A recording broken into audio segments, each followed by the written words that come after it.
Ninjago Masters of Spinjitzu is an animated television series that premiered in 2011. It focuses on the adventures of 4 teenage ninjas who live in the fictional world of Ninjago and fight against the forces of evil. The pilot episodes, also known as the pilot season, are the first installment of the series. It introduces the show's 6 main characters: Kai, Cole, Jay, Zane, and Nia, and their wise master, Sensei Wu. Sensei Wu is the master of the art of Spinjitzu, a form of martial arts practiced in the realm of Ninjago. The storyline focuses on the ninja team's efforts to stop the main antagonist, the villainous Lord Garmadon, from obtaining the 4 golden weapons of Spinjitzu.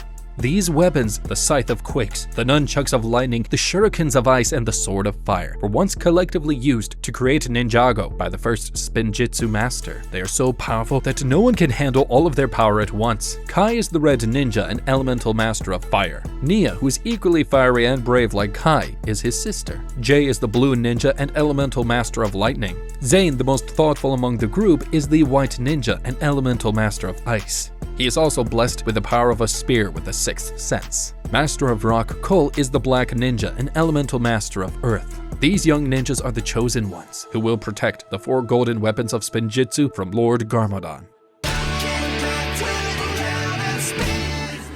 Way of the Ninja. The show starts off at the 4 Weapons blacksmith, Kai and Nia's family store. The 2 siblings are busy with weapon crafting and testing their new inventions, and just then, Sensei Wu strolls down the road, exploring their shop. Kai impolitely informs him that their store is 4 weapons, not meant for casual browsing, prompting Sensei Wu to leave. Shortly after, a dark cloud blankets the village, signaling the arrival of the Skulkin, skeleton monsters who worships Lord Garmadon. Perched atop the skull truck, Skulkin leader Samukai commands his troops to invade the villagers. The skull truck then advances towards the blacksmith shop, bordered by the skull motorbikes. Witnessing the approaching skeletons, Nia questions the unfolding events, and Kai instructs her to remain in the shop while he confronts the invaders. Donning armor and wielding a sword, Kai challenges the Skulkin forces. Nia wields a bamboo bat and joins her brother, ignoring his warnings, and together they manage to repel the Skulkin. Unnoticed, Samukai's 2 generals, Cruncha and Nukal, infiltrate the store, searching for something, and after rummaging the place for a while, they find what they're looking for on the back of the shop's sign, which turns out to be a large parchment. With the soldiers defeated, Kai confronts Samukai personally. However, the 4-armed skeleton swiftly disarms the teenager and knocks him down. Unexpectedly, Sensei Wu intervenes, using a mysterious golden tornado of energy to fend off Samukai. After some taunting, Samukai throws his daggers at a nearby water tower, forcing Sensei Wu to rescue Kai before the nearby structure collapses. Retreating to the skull truck with the other generals, Samukai instructs Cruncha to take the girl. In response, Cruncha fires the truck's bone hand, kidnapping Nia just before withdrawing to their den in the underworld. Following this, Kai expresses gratitude to Sensei Wu for saving him, but demands an explanation. Sensei Wu reveals that long before time had a name, Ninjago was created by the first Spinjitzu master by using the 4 weapons of Spinjitzu. When he passed away, his 2 sons swore to protect them, but the oldest was consumed by darkness and wanted to possess the weapons. A battle between brothers broke out, and the oldest was struck down and banished to the underworld. Peace returned, and the younger brother hid the weapons. But knowing his older brother's relentless ambition for power, he placed a guardian to protect them, and for the fear of his own demise, he also gave a map containing the location of the 4 weapons to an honest man to hide. It is revealed that the honest man is none other than Kai's father, and that the younger brother is Sensei Wu himself. This means Sensei Wu has been locked in a lifelong battle with his older brother Garmadon, who constantly seeks an escape from his underworld prison. Skulkin, on the other hand, acts on the orders of Lord Garmadon. Wu senses a fire within Kai that can save Nia, but explains there's a catch. Kai must first undergo ninja training and protect the 4 weapons. Though confused, Kai complies. In the next scene, Sensei Wu takes Kai to the monastery of Spinjitzu and promptly subjects him to the courtyard training course. After a few attempts, the teenager successfully completes the course, and Sensei Wu informs him of the final test scheduled for the next day. Content with his progress, he prepares for bed, only to be ambushed by 3 enigmatic black ninjas. The golden weapon. While Kai is brushing his teeth, 3 mysterious ninja launch an attack on him. Following a brief clash, they toss him onto the training course. And just then, Sensei Wu appears, disclosing that they are his disciples. Exhibiting Spinjitzu, he assigns them ninja suits of distinct colors to symbolize their elements. Cole, the Earth's black ninja with a fear of dragons, Jay, the lightning blue ninja and a chatty inventor, and Zane, the ice white ninja, devoid of humor, and Kai, the fire red ninja. The subsequent morning, they embark on a journey to the Caves of Despair to locate the first golden weapon, the Scythe of Quakes.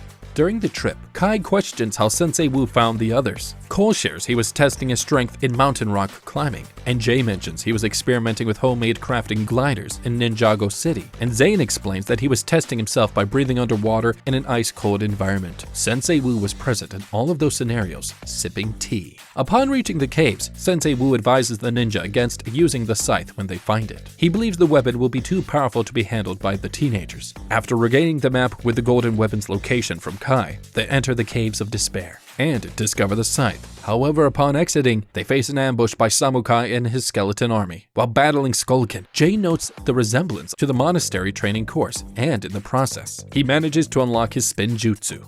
Soon after, the other three ninjas unlock theirs as well. The ninjas then effortlessly defeat the Skullkin. However, their amusement is cut short when they encounter the guardian of the scythe, the Earth Dragon. Unable to defend themselves, Kai utilizes the scythe, disregarding his teammates' warnings, and defeats the Earth Dragon. Outside, Sensei Wu expresses deep disappointment in Kai and reprimands him for not following his orders. But Kai mentions that he had no choice but to save themselves from the giant guardian. In the meantime, in the underworld, Samukai informs Garmadon of his failure. The ninjas have mastered Spinjitzu, and the scythe is now in his brother's possession. Despite the bad news, Garmadon takes it casually and pulls off an evil grin. He is confident that the ninjas have fallen right into his plans. King of Shadows. After retrieving the Scythe of Quakes, the ninjas embark on a quest to find the next 3 golden weapons. They travel by boat through the frozen wasteland to obtain the shurikens of ice, and Sensei Wu informs the group about the tornado of creation and its capabilities. Upon reaching the ice fortress, Zane attempts to grab the shurikens, accidentally freezing himself in a block of ice. And just then, the guardian of the weapon, the Ice Dragon, awakens, reacting quickly. The other 3 ninjas ride atop Zane's icy cocoon to the boat, hitting a pillar on the way out and breaking Zane free. Having retrieved the shurikens, they stop at a place called Floating Ruins in search of the next weapon. With the Skullkin in pursuit, the ninjas send Jay up, after which he swiftly grabs the nunchucks of lightning, using Jay's invention of gliders. The ninjas quickly evade the Skullkin forces and escape to the Fortress of Tranquility. That night at camp, the group celebrates their victory with food and music, and Sensei Wu instructs them to get some sleep, but even he can't resist dancing in celebration with his students. Later that night, while sleeping, Kai wakes up to see Nia standing nearby, calling his name. Nia runs to the fire temple, and Kai quickly follows her. Upon arrival, he finds the Sword of Fire, the last golden weapon, and he continues to pursue Nia, but she reveals herself to be the shadow of Lord Garmadon. Lord Garmadon then drops the real Nia down on a chain, suspending her over boiling lava. To save her, Kai grabs the Sword of Fire and slices his sister free, and in return, Lord Garmadon duplicates the Red Ninja's own shadow and uses it to claim the Sword of Fire. Unable to strike the rapidly multiplying shadows, Kai is quickly defeated. Thankfully, Sensei Wu comes to his rescue, using his own shadow to fend off the doppelgangers. Meanwhile, the Skullkin captures Cole, Jay, and Zane, also stealing the 3 golden weapons. The ninjas soon escape, using a sword stolen from one of the skeleton monsters. They engage the Skullkin in battle to reclaim their weapons, but the villains still escape to the underworld. Back at the Fire Temple, Garmadon awakens the Fire Dragon to prevent the group from leaving, and Sensei Wu can only think of one way to stop Lord Garmadon: go into the underworld and fight him directly. Taking the Sword of Fire with him, the old master sails down a river of lava. Kai screams in agony as he begs his master not to take the drastic step. But his plea is left unheard, as Sensei Wu has already decided his fate. Kai and Nia are then left to face the Fire Dragon alone. Weapons of Destiny. In the meantime, Sensei Wu awakens in the underworld, having been knocked out during his journey. Taking up the Sword of Fire, he begins his search for his evil brother, the Lord of the Underworld. Cole, Jay, and Zane head to the Fire Temple in search of Kai and Sensei Wu. However, Zane's intuition informs them that Kai and Wu are not here. Upon sharing this news, the Fire Temple suddenly opens to reveal Kai and Nia mounting the Fire Dragon. It turns out that Kai, through explaining their motives to protect the 4 golden weapons to the Fire Dragon, has forged an alliance with the magical creature. Nia points out that dragons can enter the underworld, prompting the group to embark on a venture there. Before leaving, Kai instructs Nia to wait at their father's shop, and she agrees. Due to Cole's fear of dragons, he asserts there's not enough room on the Fire Dragon for all 4 of them, so Kai then recruits other dragons, each representing their elemental color, for their journey. Upon entering the underworld, the group attempts to sneak past the Skullkin using stalactites on the ceiling. However, they end up clinging to the legs of a spy corps, massive skeleton-themed arachnids that thrive in the underworld alongside the Skullkin. They then fall to the ground and alert the monsters. Jay recognizes the inevitability of facing the spy corps and Skullkin, suggesting the use of the tornado of creation. This involves the four of them spinjutsuing individually and then integrating with each other to form a bigger and mightier tornado. In the meantime, Sensei Wu eventually locates Lord Garmadon, who orders Samukai to attack Wu. Employing the Tornado of Creation, the four ninja defeat all the Skullkin and rush to aid their master, finding Master Wu struggling against Samukai. Kai insists that it's Sensei Wu's battle. After defeating Wu, Samukai betrays Lord Garmadon and attempts to wield the power of all four golden weapons for himself. However, Samukai is unable to harness their power, resulting in his destruction and the creation of a portal, just like Lord Garmadon had planned. This portal is a vortex between time and space that allows travel between the outer and underworld. Garmadon, finally celebrating his release, steps through the portal and vanishes in thin air. After he disappears, the four weapons are left on the floor untouched. Following this, Sensei Wu predicts Garmadon's eventual return, even more formidable than before. But for now, he praises his students for employing their skills in combating the Skullkin. The ninjas then return safely to the outer world at Four Weapons Store. Kai finds Nia waiting and everyone celebrates their temporary triumph. The group accidentally creates a small explosion by high-fiving each other with their golden weapons. Episode 1. Rise of the Snakes. In the monastery of Spinjitzu, Sensei Wu's meditation is abruptly interrupted by the sounds of the ninjas engaged in combat. Following the commotion, he enters the training yard only to find it empty. Wu traces the noise to the living room, discovering the young ninjas immersed in video games and pizza. Keeping their unproductivity in mind, Wu disconnects the TV and urges them to resume training for Lord Garmadon's imminent return. Jay protests, claiming peace is dull, but Wu imparts wisdom on not delaying the tasks and insists they haven't reached their full potential, and Cole cleverly uses the Scythe of Quakes to plug the TV back in. And then the ninjas return to their game, assuring Wu they'll be prepared for Garmadon. Just then, an anxious Nia arrives at the scene and announces Lord Garmadon's sighting in Jamanakai village. The news sends the ninjas into a frenzy, rushing to the dragon den. They struggle to mount their dragons due to their lack of fitness, and as they take off, Nia questions whether they'll ever unlock their true potential, with Wu assuring her they will in due time. While flying towards Jamanakai village, the ninjas reflect on Wu's guidance and decide to race to the village. Arriving on their dragons, they aim to stop Garmadon, only to discover it's his son, Lloyd Garmadon, causing mischief. The ninjas playfully hang him on a sign, amusing the villagers before teasingly enjoying their earned candy in front of him. Kai then realizes that he took Wu's bag. Inside it, he discovers a scroll detailing the prophecy of the Green Ninja. It is revealed that the Green Ninja will be the most powerful of them all and will slay Lord Garmadon. Unable to contain their excitement, the ninjas boast about becoming the Green Ninja, and then they work a tournament to determine the best among them. However, the plan doesn't work when Kai's sword sparks an uncontrollable elemental fire. Thankfully, Sensei Wu arrives just in time to use the shurikens of ice to quell the flames. He then emphasizes that they must collectively commit to unlocking their full potential before they can become the Green Ninja.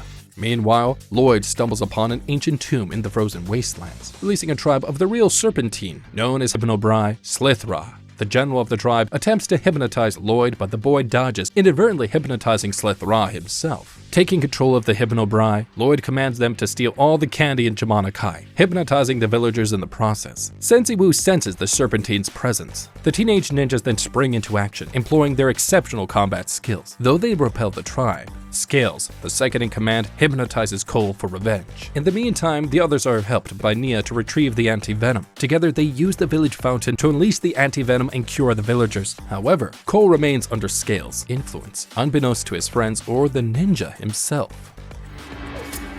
Episode 2. Home. One day in the heart of the monastery of Spinjitzu, Sensei Wu's tranquil meditation is abruptly interrupted by the energizing sounds of the ninja engaging in intense training. A pleasant surprise indeed, as they've swapped their usual video game escapades for a session of rigorous practice. This is when Zane's Spinjutsu freezes the training course, sparking curiosity and concern among the other ninja. Sensei Wu, wise as ever, reminds them that Zane is their brother despite their differences. And just then, a mailman arrives at the monastery with letters from the ninja's parents. However, his arrival with the package adds a twist, leaving Zane out. When everybody's reveling in their letters from home, Zane slouches in the corner, and Jay then asks why Zane never gets letters, and he learns a poignant truth: Zane has been an orphan his entire life. Meanwhile, in the serene forest of tranquility, Lloyd and the Hypnobrai are crafting a towering treehouse fortress. Scales, seizing an opportunity, uses the hypnotized Cole to spy on the unsuspecting ninja. The Hypnobrai's eyes are set on reclaiming their staff, the anti-venom ward from the monastery. That night, the monastery dinner takes a comical turn when Zane, adorned in a flowered pink apron, unveils a roasted turkey. Laughter erupts and a friendly food fight ensues, and Zane, ever the enigma, remains confused by their amusement. Later, as Zane takes out the trash under the moonlit sky, he stumbles upon a falcon mimicking his every move. Intrigued, he decides to follow the elusive bird. He then discovers the secret hideout of the Hypnobrai in the Forest of Tranquility. The next day, the ninjas embark on a journey as Zane leads them to Lloyd's secret treehouse fortress. They plan to bring it down, but Scales, using the hypnotized Cole as a pawn, nearly thwarts their efforts. Thankfully, Sensei Wu and Nia ride to the rescue, breaking Cole free from the hypnotic spell with the enchanting notes of the sacred flute. Returning to the monastery, the ninjas are met with a devastating sight. The Serpentine have demolished their home and reclaimed their staff. Following this, everybody puts the blame on Zane for following the mysterious bird the other night, and poor Zane takes flight on his dragon, leaving behind a shattered sense of companionship. At the Hypnobrai tomb, Scales, who's had enough of serving a little child, takes leadership and holds Lloyd captive. Lloyd, who still has Slith Ra under his control, subtly manipulates him into challenging Scales. Consequently, the ensuing battle at the Slither Pit becomes a spectacle, with Scales outmaneuvering the old Slith Ra. Slith Ra has no choice left but to worship his new general in command. Lloyd, seizing the moment, snatches a map from the shadows and escapes the tomb. In the meantime, the ninjas face the harsh reality of limited resources now that their home is destroyed. Zane, making a triumphant return, shares news of a mysterious ship named Destiny's Bounty. He reveals he followed a falcon that led him to the ship. The ninja spirits soar, and Sensei Wu promises to aid Zane in his quest to find family. Yet, in a heartwarming twist, Zane declares that the ninjas are his family, and the revelry continues with a lighthearted food fight, unaware that Lloyd has silently observed the bonds they share. The following day, the ninja's day begins with an abrupt awakening, as Sensei Wu enthusiastically clangs a gong. He signals a day filled with early morning chores on their new home, the Destiny's Bounty. Grumbling at the crack of a dawn start, they quickly discover a neat shortcut, utilizing their spinjutsu powers to turbocharge the cleaning process. By the time Sensei Wu and Nia return, the ship gleams with newfound cleanliness, and the ninjas share triumphant smirks. Suddenly, Jay's parents, Ed and Edna, burst onto the scene for a surprise visit. What initially seemed like a joyful family reunion quickly turns into a comedic ordeal. Ed and Edna play matchmakers, showering Nia with praises and extend a quirky invitation to Jay to visit their home, which is the junkyard. Overwhelmed, Jay swiftly escorts his parents back, promising a future visit. Meanwhile, Lloyd embarks on a quest for vengeance within the eerie graveyard of the Forest of Tranquility. Armed with a map of dens, he uncovers another tomb of the Serpentine. This time, though, it's another tribe, Fangpire. He then seeks an alliance with the Fangpire tribe to combat the treacherous Hypnobrai. The two-headed Fangpire general, Fangtum, gets into an agreement to fight against common enemies, the Hypnobrai and the ninjas. That night, Ed and Edna return to their junkyard. However, their peaceful night takes a sinister turn when the Fangpire, led by Lloyd and Fangtum, unleash chaos, transforming scrapped vehicles into biomechanical serpentine machines. The Fangpire infect Ed and Edna with their venom, turning them into snake-like beings. Helpless and terrified, the couple witnesses the horrifying transformation. The following day, Jay and his friends set out to keep his promise of visiting his parents. However, their dragons exhibit lethargy, signaling the onset of their molting phase. Reluctantly, the ninjas release their dragons to molt at the Spirit Coves. Left without their faithful companions, they, along with Nia and Sensei Wu, embark on foot to Ed and Edna's junkyard. Arriving at the junkyard, an unusual quietness blankets the surroundings, defying Jay's expectation of his parents' lively presence. A quick search unveils a shocking scene. Ed and Edna are bound, gagged, and transformed by Fangpire venom. Sensei Wu identifies the only cure, an anti-venom from the Fangpire staff, and that is the Anti-Venom Ward. Just then, the Fangpire led by Lloyd launches an unexpected attack, forcing the ninja into a high-stakes battle. In the midst of the chaos, Nia and Sensei Wu attempt to counter the Fangpire with the sacred flute. Lloyd, however, retaliates with blaring music from a serpentine boom box. A frustrated Sensei Wu scolds his nephew Lloyd for siding with the wrong faction. Elsewhere in the scrap yard, the ninjas find themselves lured into a trap by a trio of Fangpire. The snakes bite, Jay's mechanical ninja, transforming it into a massive battle robot. Facing an overwhelming adversary, Jay seizes control of the Fangpire's wrecking ball, bringing it down on the giant robot. However, Lloyd orchestrates a strategic retreat, riding a rattlecopter alongside Phantom. Desperate to save Ed and Edna, the ninjas discover that their golden weapons hold the key. They then transform their weapons into sleek vehicles, pursuing the Fangpire. Jay, aboard his new Storm glider, manages to catch the Fangpire staff from the rattlecopter. Unfortunately, their collective loss of focus dispels the vehicles and the Fangpire forces continue to press on. After a collective effort, the ninjas and their allies retreat to Destiny's bounty.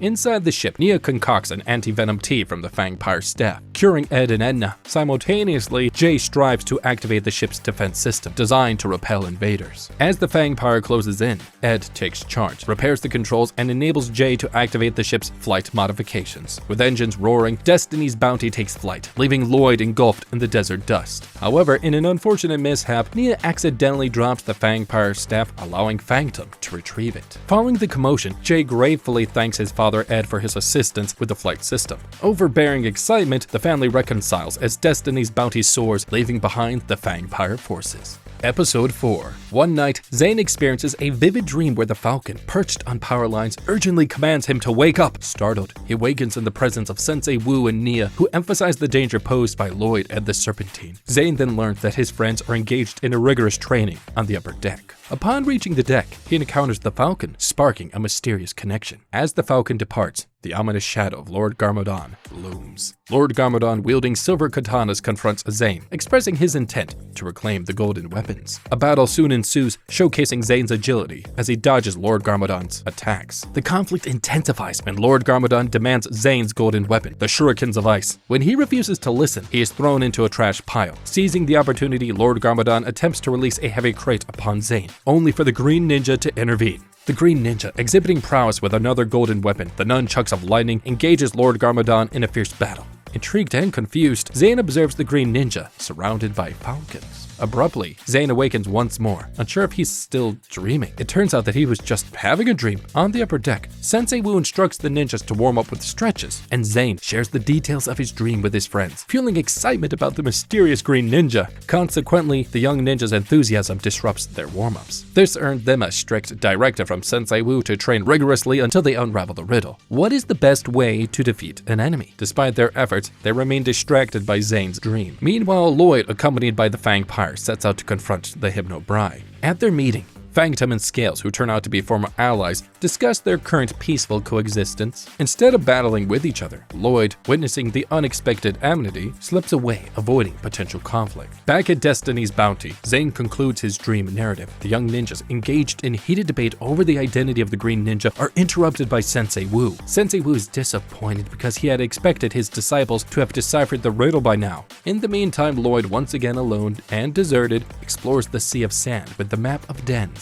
There, he stumbles upon another serpentine, the Onachondri tomb. Inside, he encounters Pythor, the only one alive snake, and learns about the tragic fate of the Onachondri tribe. Bonding over shared loneliness, Lloyd proposes an alliance, marking the beginning of their friendship. Subsequently, Lloyd and Pythor create chaos in Jamanakai village, seizing its candy supply. Lloyd later reveals about his past to his new friend. It turns out that he was expelled from Darkly's boarding school for bad boys, the institution for mischiefs. The duo then plans to seek revenge on the students who were responsible for Lloyd's expulsion. They strategize to kidnap the students, which will ultimately attract the ninjas, and consequently, they can take double revenge at once. Back on Destiny's bounty, the ship's alarm signals serpentine activity at Darkly's. This prompts our young ninjas to investigate. In the meantime, at Darkly's boarding school for bad boys, Lloyd and Pythor tie up students, preparing for the ninjas' arrival. The ninjas swiftly employ Jay's creative idea of using the ship's anchor to infiltrate the building. Overcoming traps, they free the students and confront Lloyd. However, Pythor seizes the opportunity to snatch the map of dens from Lloyd and betray him before vanishing into thin air. In the aftermath, Sensei Wu puts his nephew Lloyd to bed, emphasizing a moral lesson through a bedtime story. He teaches the kid to never trust a snake.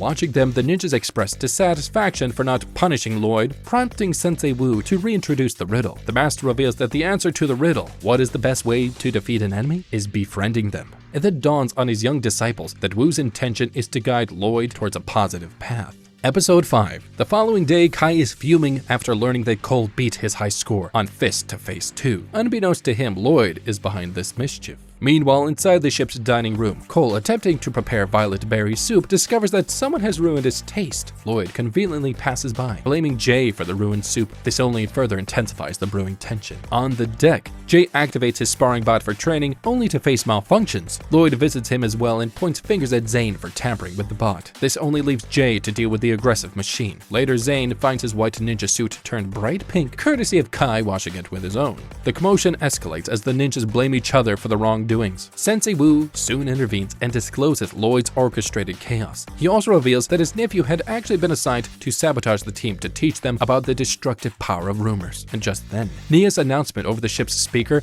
diverts their attention to the bridge. Nia then informs the ninja that Pythor is en route to the last 2 serpentine tombs. He is determined to unleash the tombs and then reunite all the serpentine tribes to take over the Ninjago world. Sensei Wu swiftly assigns Kai and Jay to the Venomari tomb, while Cole and Zane are tasked with the Constricti tomb. In the next scene, Cole and Zane embark on their mission, facing challenges in the mountain of a million steps. Their vehicles, the Tread Assault and Snowmobile, fall short, prompting Cole's unconventional decision to climb the remainder of the way. At the Constricti's tomb's entrance, they decipher ancient markings narrating the unity of the serpentine tribes and the significance of 4 ancient serpent blades known as Fang Blades. These weapons will revive the Great Devourer, the divine god of Serpentine. Inside the tomb, Zane translates the markings, unraveling the mysterious tale of the Great Devourer. Their exploration is disrupted by one of the Constricti serpents, Scalador's ambush. Cole intervenes, initiating an earthquake with his scythe, compelling Scalador to retreat. The ninjas then deduce that Kai and Jay may also be walking into a trap and rush to their aid. Meanwhile, Kai and Jay navigate the toxic bogs, a swarm-like place, on their journey to the Venomari tomb.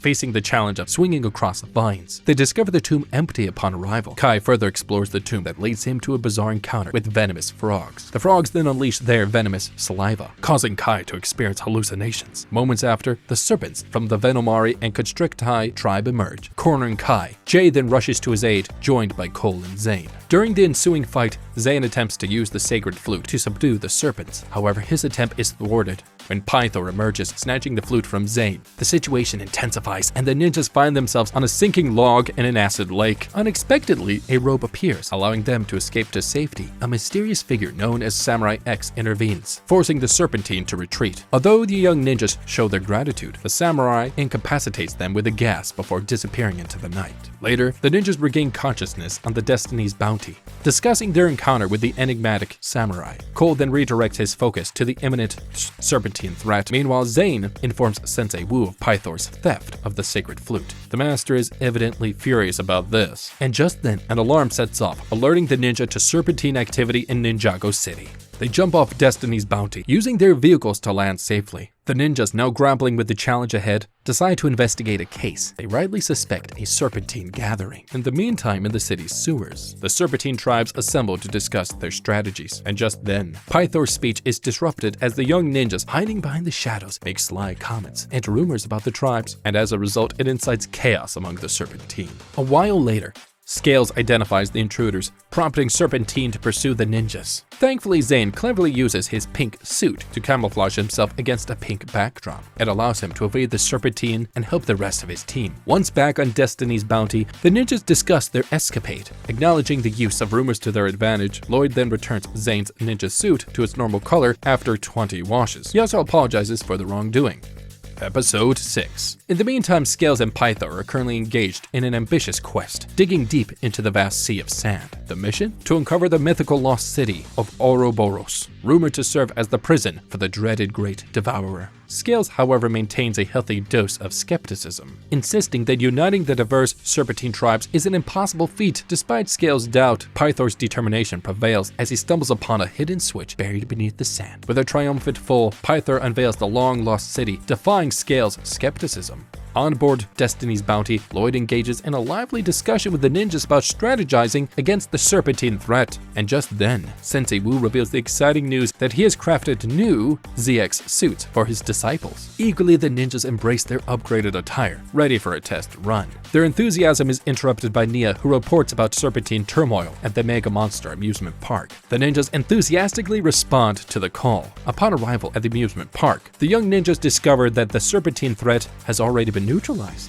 Nia, surprisingly present at the scene, informs them that a mysterious figure known as Samurai X has intervened and resolved the situation. Perplexed, the ninjas learn from Sensei Wu that healthy competition with the samurai may aid in their improvement. The young disciples interpret their master's advice as a cue to determine the green ninja among themselves. They then embark on a quest to find Samurai X. Before heading out though, Kai, patrolling Ninjago City, drops off a reluctant Lloyd at an arcade. Unbeknownst to Kai, Lloyd overhears the Serpentine plotting a journey to the lost city of Ouroboros. Lloyd then grabs some Serpentine costumes from the arcade and adopts a disguise. He cautiously follows the Serpentine onto a bus bound for the lost city. They reach the city nestled in the Sea of Sand, where the Serpentine are gathered in a coliseum. Just then, Pythor declares a slither pit, challenging the generals from all the tribes for their unwavering loyalty. If he wins the battle against all the generals, they will have to obey him. Scales, covertly supporting Pythor, provides him with a stolen sacred flute for use against the generals. As the fight ensues, Pythor begins playing the flute, prompting the generals to be subservient towards him. They are then forced to hand over their staffs to him. As Pythor emerges victorious, he demands Serpentine generals and the rest of the tribes to bow in front of him. Lloyd, attempting to bow, accidentally exposes himself, revealing his presence to the tribes. Back on Destiny's bounty, the ninjas voice their grievances about their futile attempts to know the identity of Samurai X. Sensei Wu, noting Lloyd's absence, learns from the ninjas that each assumed the responsibility of picking him up. However, they didn't pick up the kid from the arcade. Concerned for his nephew's safety, Sensei Wu instructs his disciples to locate Lloyd. Following this, the ninjas investigate the kiddie arcade, scrutinizing security footage. They then learn about Lloyd's Serpentine disguise. Tracking his footprints, they employ their vehicles to follow Lloyd's trail to the lost city. The young ninjas cautiously slip past the guards at the gates of the lost city of Ouroboros. The ninjas soon locate Lloyd, Pythor, and Samurai X trapped in a cage. Sadly, rushing to rescue them triggers a trap, imprisoning the ninja and causing them to lose their golden weapons. They are then led to the Coliseum center. This is when Pythor unexpectedly announces another slither pit, challenging a daring duel between Samurai X and the ninjas. Initially, the young ninjas and Samurai X engage in a fearless battle, both of the teams dodging projectile weapons. Samurai X eventually ejects himself from his exosuit, grabs the ninjas, and flies off into the air. As the exosuit crashes into the desert, Zane, Jay, and Cole plummet, while Kai takes a different descent. Spotting Samurai X unmasked, Kai discovers the enigmatic warrior is none other than his own sister, Nia. When confronted, Nia reveals her desire to contribute in her own way. She reveals that she was tired of wasting her time and not being able to help the ninjas. She then makes her brother promise to never reveal her identity to others. Kai accepts and also secures the golden weapons from her. Returning to the Destiny's bounty, Kai informs his teammates that Samurai X handed him the golden weapons before departing. Sensei Wu, aware of Nia's identity, imparts wisdom about siblings' relationships, acknowledging that iron sharpens iron and siblings sharpens siblings. One day, Sensei Wu shares a childhood story about his evil brother Garmadon's descent into darkness. It is revealed that when Wu and Garmadon were playing as children, the latter was bitten by a snake, and ever since then, Garmadon was taken over by evil thoughts and wrongdoings. The following day, the ninjas accompanied by Nia post signs about missing Fang blades. They must find these ancient weapons before the Serpentine can. And just then, Zane spots the falcon and follows it into a snowy forest. And this is when he discovers that the falcon is actually a mechanical bird. Suddenly, a robot attacks him from behind, and Zane manages to narrowly escape to a nearby workshop. Shockingly, there he sees some papers that reveals Zane's true identity as a robot. He becomes increasingly distressed, not knowing what to do with the recent discovery. In the meantime, Sensei Wu visits a mysterious tea shop, seeking traveler's tea. Despite warnings from the shopkeeper, he drinks it, embarking on an unknown journey. The ninjas who are looking for the lost Zane find themselves under attack by creatures known as tree horns. Inside the workshop, Zane unlocks his memory switch, recalling Dr. Julian as his creator. It turns out that Dr. Julian looked after him until his death. Overcoming emotional past, Zane rejoins the battle, revealing his newfound powers and true potential. As a result, the Ice Ninja single-handedly overthrows the tree horns. Commending Zane's growth, the ninjas vow to find Pythor, who is currently deciphering a riddle to unite the snake tribes. In the meantime, Pythor finally cracks the riddle, involving the venomous Fang blades. This leads to a triumphant revelation. The path to the Devourer lies in the unity of the 5 fangs. The final scene of the show shows Sensei Wu meditating on a mountain and pouring traveler's tea in a circle. A vortex suddenly opens, allowing him to emerge into another dimension where he is greeted by his brother, Lord Garmadon.